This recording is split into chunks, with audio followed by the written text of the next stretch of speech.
Hoje eu estou fogo puro, irmãos.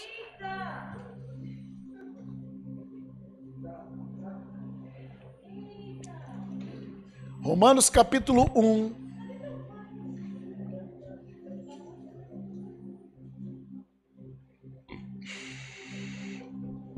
Alguns irmãos que estão nos vendo pela internet, que fazem parte desse lugar, vocês eram para estar aqui. Se você não está com sintoma nenhum, se você não está com nenhum tipo de impedimento, é para você estar na igreja. Receba em nome de Jesus. Ah, pastor, mas eu estou em outro lugar e tal, mas você que está nos visitando e vendo, eu te abençoo em nome de Jesus. Mas o objetivo da igreja é congregar, irmãos. Nós temos que congregar. E congregar, a gente não faz isso pela internet. Eu tenho uma dificuldade em entender isso. Pela internet, no máximo que você escuta uma pregação, escuta um louvor. Mas isso não é congregar. Congregar tem algo sobre trocar. Os meus dons abençoam o Júnior, os dons dele me abençoam. Amém? Só se a gente estiver no, como se diz, no Google Meet, né? No Zoom. Aí sim, a gente troca. Romanos capítulo 1, verso 16. Romanos 1, 16.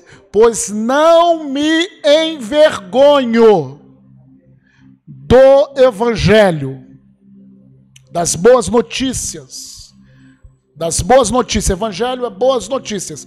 Não me envergonho das boas notícias. Mesmo num tempo de más notícias. Eu não me envergonho das boas notícias. A gente está num tempo que as pessoas estão falando más notícias, aí para você fazer parte daquele grupo, aí você começa a concordar. Né? Tá brabo mesmo, né? Já viu aquilo? Todo mundo tá brabo. Aí para você conversar, tá brabo mesmo. Mas Deus, ele tem nos chamado para mudar o tipo de conversa onde que a gente está. Ou seja no trabalho, seja, sabe, na sua vizinhança. Eu não me vergonho das boas notícias. Por quê? Porque é o poder de Deus. É o poder de Deus para a salvação de todo aquele que crê. Primeiro do judeu e também do grego. Amém, queridos? Fala comigo, eu não me envergonho do evangelho, porque o evangelho é o poder de Deus. O evangelho não tem o poder de Deus. O poder de Deus não é questão que faz parte do evangelho. O evangelho, as boas notícias, é o poder de Deus. É muito definido, é aquilo. O Beto é um adorador. Não é que é adoração, é que está na vida dele. Amém? O evangelho é o poder de Deus para a salvação. E agora abre a sua Bíblia também em 1 Coríntios. Primeira carta de Paulo aos Coríntios. Eu estou meditando agora em 1 Coríntios, irmãos. Estava meditando em Efésios. Agora estou meditando em 1 Coríntios. 16 capítulos, para você ler de uma vez, 1, 2, 3, 4, 5, orando em línguas, amém? Até o teu espírito absorver toda essa verdade da palavra de Deus. 1 Coríntios capítulo 2, verso 1, eu, irmãos, quando fui ter convosco, anunciando-vos o testemunho de Deus, que é o evangelho, não o fiz com ostentação de linguagem. Ostentação de linguagem ou de sabedoria. Não foi um bonito discurso, um discurso eloquente, que sabe muito bem falar as palavras. Não, não foi assim. Porque decidi, não é que ele não sabia fazer um discurso bonito, Paulo, até porque ele era letrado. Ele sabia, mas ele decidiu. Eu decidi nada saber entre vós, senão a Jesus Cristo e este crucificado. E foi em fraqueza, porque, queridos, não, mas o estado emocional dele, ele estava meio para baixo. Então, porque ele está meio para baixo, ele não vai louvar ao Senhor, ele não vai exaltar, ele não vai pregar a palavra. Para! Sem infantilidade. Vamos crescer. As pancadas vêm. Em fraqueza, ele anunciou. Sabe, muitas das vezes a gente fala assim, eu estou num dia, eu não quero falar com ninguém, não quero falar com ninguém, não quero falar de Jesus com ninguém. É nesse dia, irmãos. Muitas das vezes é dos maiores milagres reservado para Deus agir através da tua vida. É nesse dia que você não depende das suas emoções e que você tem que caminhar pela fé. Que você tem que sorrir pela fé. Quem já sorriu pela fé? Dá uma sorrida aí pela fé.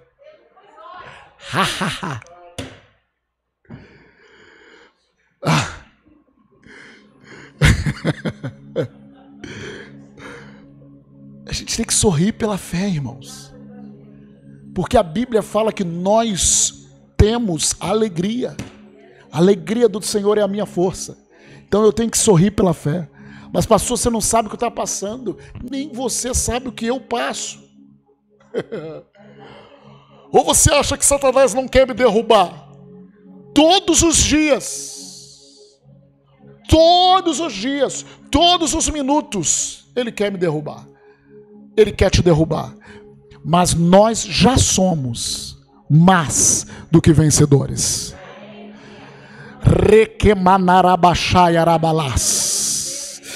Ele decidiu nada saber entre aqueles irmãos, senão Cristo crucificado. E foi em fraqueza. Ele estava sentindo no corpo fraqueza. Talvez até alguns sintomas de enfermidade. Temor e grande temor. Talvez havia uma perseguição. Muitas vezes, pastor, você não tem medo de pregar agora no meio do coronavírus. Mas, querido, mesmo se o medo bater a porta do teu coração, se Deus falou para você fazer, faça. Faça. Meu irmão, você sabe de uma coisa? Quando a gente se encontra com um cachorro na rua, pode ser um piquenês. Se você demonstrar medo, ele corre para cima de você. É ou não é? Satanás é igualzinho. Você se encontra de frente para ele. Dentro de você pode estar até batendo algo de medo. Mas se demonstrar o medo para o capeta, ele te pega, meu irmão. Ele corre para cima de você. Pega não, pastor. Sim, não pega não se você exercer sua fé. Eu me lembro até hoje de uma experiência que eu tive há muito tempo atrás. Certa vez eu estava no enterro da avó da minha esposa, e num cemitério, e a avó da minha esposa, ela tinha pessoas que conheciam, ela morreu, ela aceitou Jesus, mas ela viveu muito tempo na Macum, não pode falar? Em outras religiões, que nós sabemos que servem ao diabo, e era dono de centro de candomblé, alguma coisa assim. E tinha uma pessoa lá que era dona lá do centro de candomblé. E eu estava lá fora, há anos atrás, acho que minhas filhas eram pequenas. Jorginho estava. E de repente, um grito. No meio do enterro, irmãos. Me lembro até hoje, cemitério de Irajá. No meio do velório. Aquele grito característico. Abriu aquela clareira. A dona do centro não pegou santo, filho. Pegou demônio. Demônio se manifestando, e o olho e tal, a voz. E eu estava assim, num lugar que era muito cheio. Eu me lembro, meu Deus. E ali mesmo, a Adriana nem me viu, eu fui de encontro. Aí estava a senhora incorporada, o filho dela incorporado, no meio do território do capeta, até que ele não tem território, mas muitas das vezes as pessoas fazem trabalhos no cemitério, essas coisas, mas eu fui de frente para ela e eu já sabia o que era, eu perguntei, mas já sabia, para o filho, o que ela tem? Não, ela vai se acalmar, E ela olhando, o olhar do capeta para mim é de ódio. Se capeta pudesse, ele me matava, mas ele não pode. E é interessante, querido, que mesmo nesses momentos o coração acelera ou não acelera? Acelera, normal. O coração acelera, a adrenalina sobe. Eu olhei assim, eu comecei a orar, parecia que eu não estava com tanta convicção, ele fez minha perna tremer assim, ó. Quando minha perna tremeu, involuntária, eu levantei a minha voz e falei: sai, capeta, em nome de Jesus. E ali ela tomou aquele susto, começou a chorar, estava ali com o filho e tal, não sei o quê.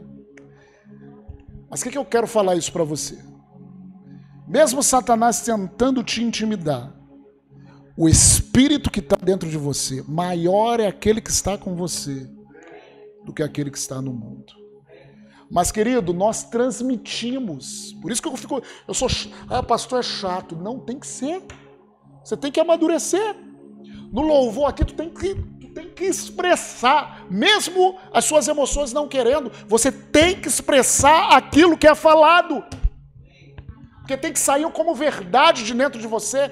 Pai, eu não estou sentindo isso agora nas minhas emoções, mas eu, no meu interior, confio no Senhor. O Senhor é a minha alegria. O Senhor é a minha força.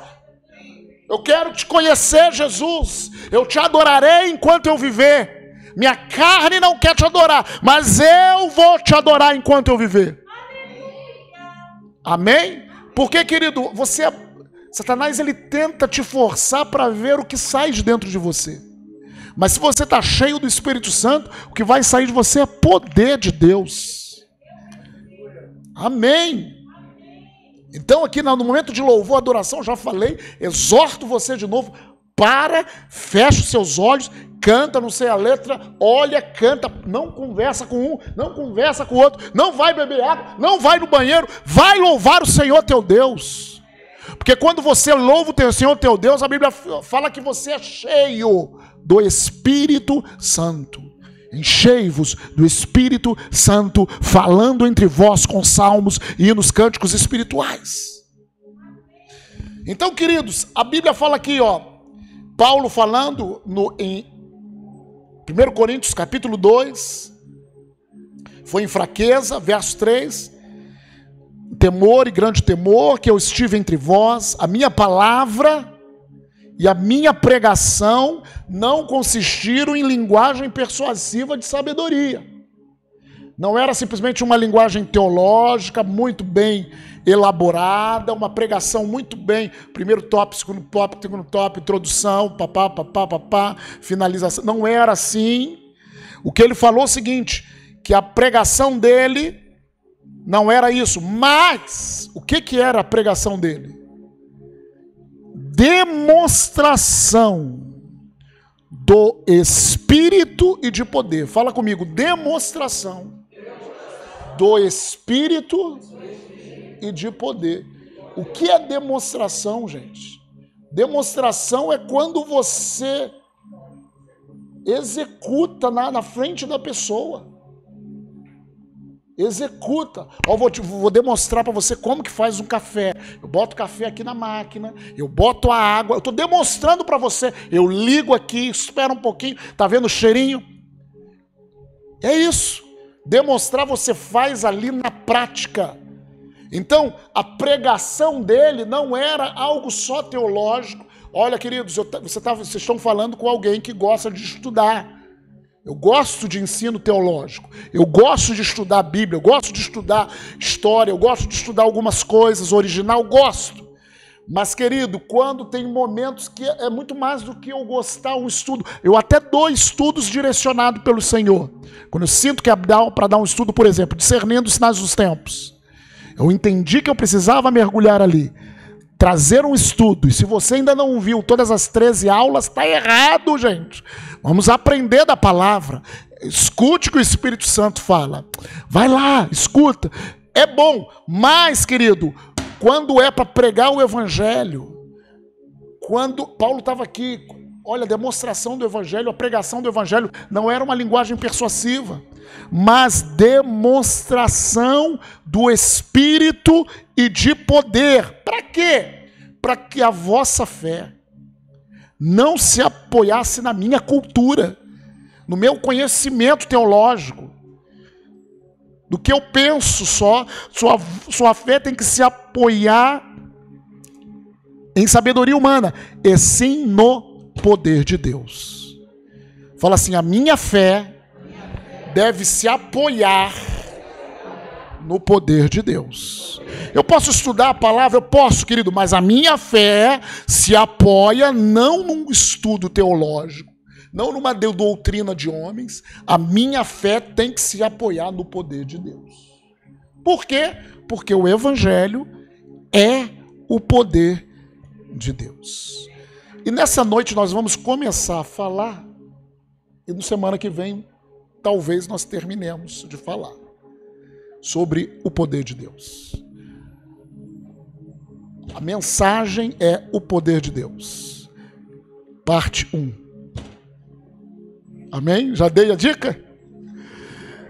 O poder de Deus. Querido, o evangelho é o poder de Deus. E quando nós pensamos assim, o poder de Deus, como nós precisamos do poder de Deus no nosso tempo.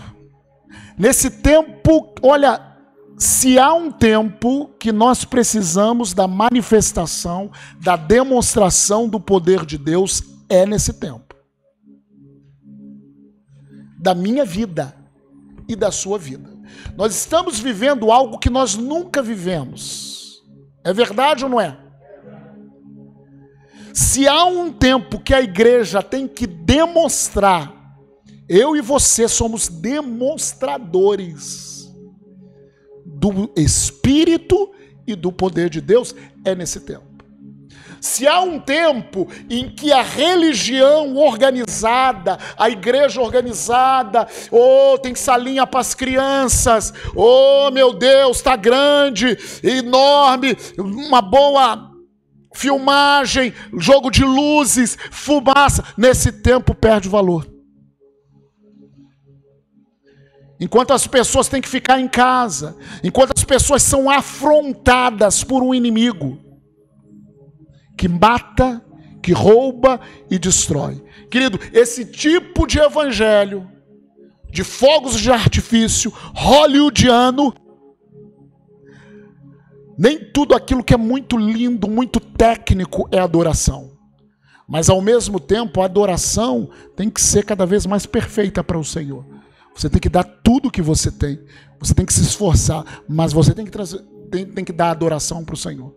Então, se há um tempo em que o poder de Deus precisa ser manifestado, é nesse tempo que nós estamos.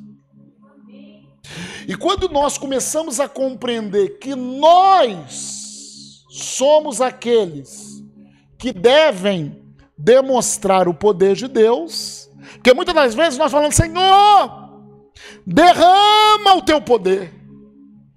Não é verdade? Senhor, muda a minha rua. Senhor, muda o meu bairro. Senhor, muda o Rio de Janeiro. Destrói. Mas Paulo ele falou assim que o evangelho é uma demonstração. Temos que interceder? Claro que temos que interceder. Mas entenda que o evangelho é uma demonstração do poder de Deus. É o poder de Deus para a salvação de todo aquele que crê. E quem era o demonstrador somos nós. Mesmo em fraqueza, você deve demonstrar o poder de Deus. Mesmo se sentindo desanimado, você deve demonstrar o poder de Deus. Mesmo que todo mundo não demonstre, fale ao contrário, você deve seguir a palavra e demonstrar o poder de Deus. Porque a Bíblia fala que o evangelho é o poder de Deus. O que é, ou quem é o poder de Deus? O que é, gente? Quem é o poder de Deus? Atos 1:8 Eu já falei isso no domingo. Mas eu preciso falar preceito sobre preceito, regra sobre regra. Atos 1:8, mas recebereis poder. Fala comigo, mas recebereis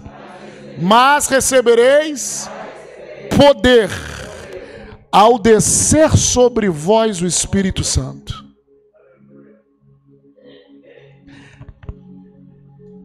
O poder de Deus nós recebemos nesse batismo do Espírito Santo.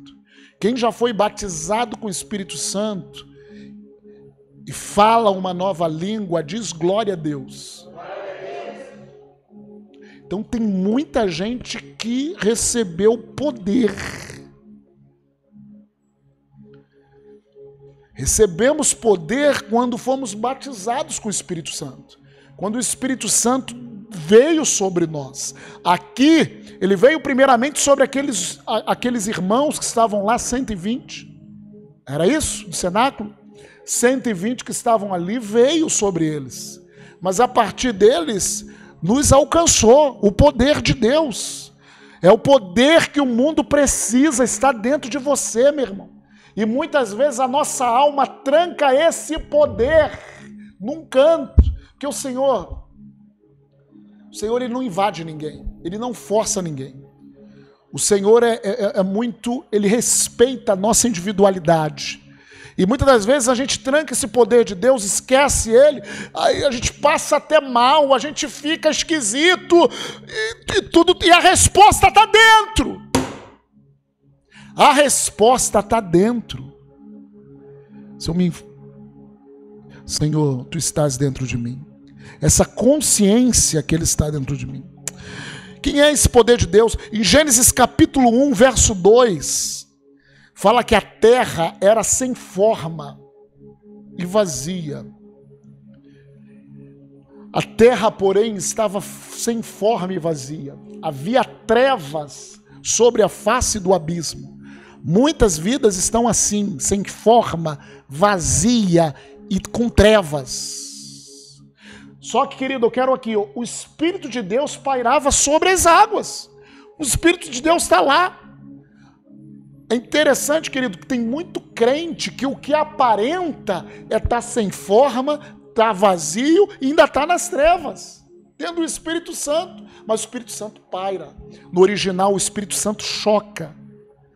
Como a galinha que choca o seu filhote, o seu ovo. O Espírito Santo está lá, chocando, pairava. E ali, no texto, Deus começa a declarar, a dizer, haja luz. E tudo começa a ser reconstruído. Meu querido, o poder de Deus primeiro tem que reconstruir a nossa vida. Reconstruir a nossa vida. Lucas capítulo 3, no verso 21 e 22... Lucas 3, 21 e 22, ele fala assim: e aconteceu que ao ser todo o povo batizado, também foi Jesus. João Batista estava batizando todos.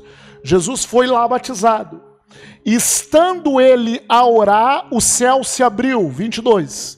E o Espírito Santo desceu sobre ele em forma corpórea, como pomba. E ouviu-se uma voz do céu: tu és o meu filho amado, em ti me comprazo. O próprio Jesus, quando se fez carne aqui na terra, ele foi batizado, e o Espírito Santo precisou vir sobre ele, como veio sobre nós. Ele veio também sobre Jesus. E Lucas capítulo 4, verso 1, depois disso, o Espírito Santo guia Jesus para o deserto.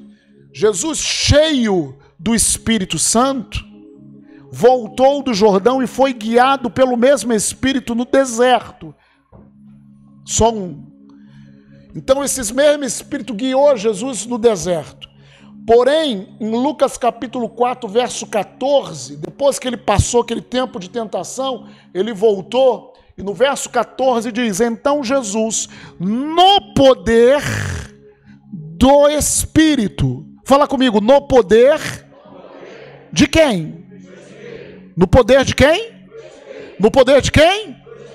Regressou para a Galileia e a sua fama correu por toda a vizinhança. Até então, nenhum milagre, nenhuma manifestação, nenhuma demonstração tinha sido feito para o povo. A partir de então, as coisas começaram a acontecer. Então, queridos, o que é esse poder de Deus? É o Espírito Santo. Ou melhor, quem é o poder de Deus? É o Espírito Santo. O poder do Espírito Santo em nós é o mesmo Espírito que estava em Jesus. Por causa da morte e da ressurreição de Cristo, nós podemos nos tornar novas criaturas, isso foi obra do Espírito, e nós podemos receber o Espírito dentro de nós. Dentro de nós e sobre nós. Amém, queridos? Aleluia! O poder do Espírito Santo é a manifestação, o poder de Deus é a manifestação do Espírito Santo em nós. O Evangelho é o poder de Deus. O poder de Deus está no Espírito Santo. E o Espírito Santo está em nós. Então, onde está o poder de Deus? Vem, Senhor, com teu poder. Parece que a gente está clamando para que o céu se abra, querido. O Espírito Santo já desceu, já foi derramado.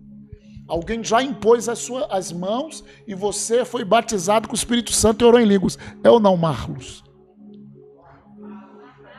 Marlon. É ou não, Marlon? Já orou em línguas. Você já recebeu o batismo com o Espírito Santo. Você já tem o poder de Deus. Só que muitas das vezes, queridos, nós não entendemos muito isso. Quando eu estava meditando sobre isso, veio assim uma imagem assim na minha meditação de o poder da eletricidade. Anos atrás as pessoas não sabiam, mas a eletricidade é algo físico, né, Marcos? Da física, não é? Eletricidade. Mas, queridos, quando você pensa em eletricidade, não sei se você já foi, quem já foi para um lugar onde uma hidrelétrica, onde pessoas, já foi? Quem já foi para uma hidrelétrica? Quem já viu? Quem já viu? Pela televisão, então, vamos lá, te dá. Uma hidrelétrica, o Júnior já foi, é algo assim, grandioso. É algo muito grande.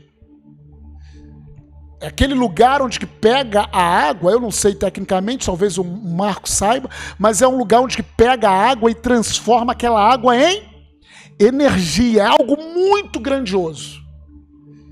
E quando a gente vê uma hidrelétrica, muitas das vezes tem apagão. Lembra, antigamente tinha alguns apagões no Brasil, que todo o Brasil dava problema lá na hidrelétrica, lá não sei aonde, lá no começo, e dava um apagão no Brasil. Você vê que uma hidrelétrica, meu irmão, ela traz luz, traz energia para milhares, milhões de pessoas. Fala comigo, uma hidrelétrica, o poder de uma hidrelétrica traz luz, traz energia para milhões de pessoas. Imagina a nossa vida sem energia, irmãos. Lá no tempo de Jesus eles não tinham energia como nós temos. Mas imagina a nossa vida sem energia. É a energia elétrica que liga isso tudo aqui, que faz com que a gente toque. Sabe? Muita coisa ligada. Você vem no trem através da energia elétrica, faz um trem daquele tamanho andar. Então é um poder muito grande.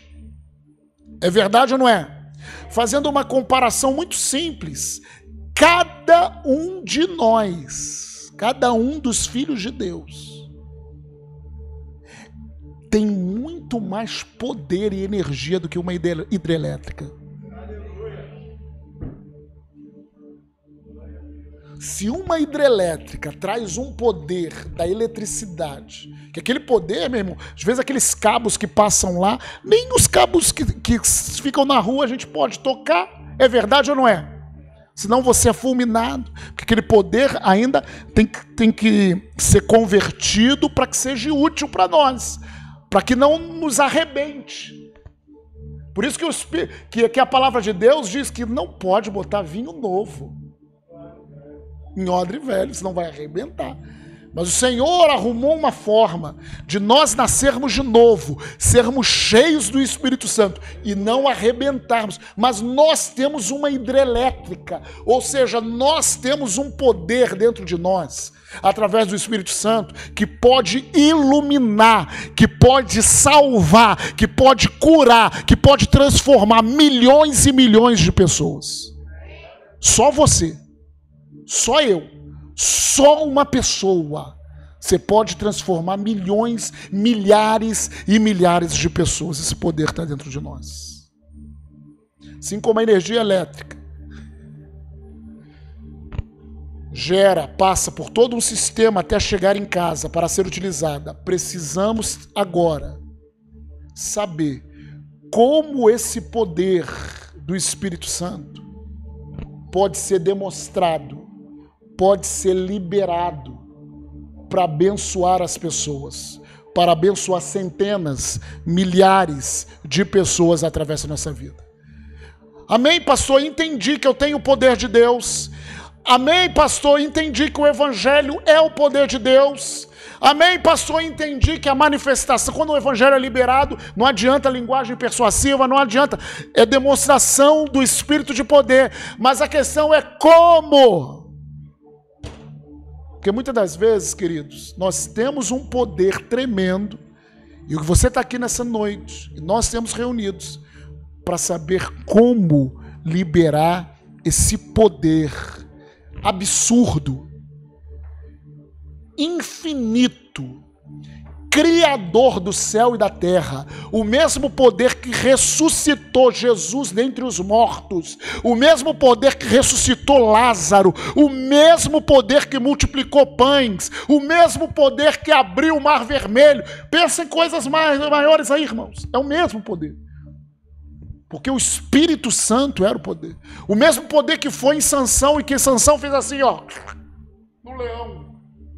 E diz o texto que ele arrebentou como se arrebenta um cabrito. Tu acha que como se a gente tivesse muita força para arrebentar um cabrito. Imagina. Mas assim que diz a palavra. Mas é o mesmo poder, querido, está em mim, em você. Gente, era para a gente estar dando glória a Deus, jogando a cadeira para o alto, glorificando ao Senhor, porque o poder do coronavírus não é maior do que o poder que habita em mim. O poder das circunstâncias contrárias não é maior do que o poder que habita em você.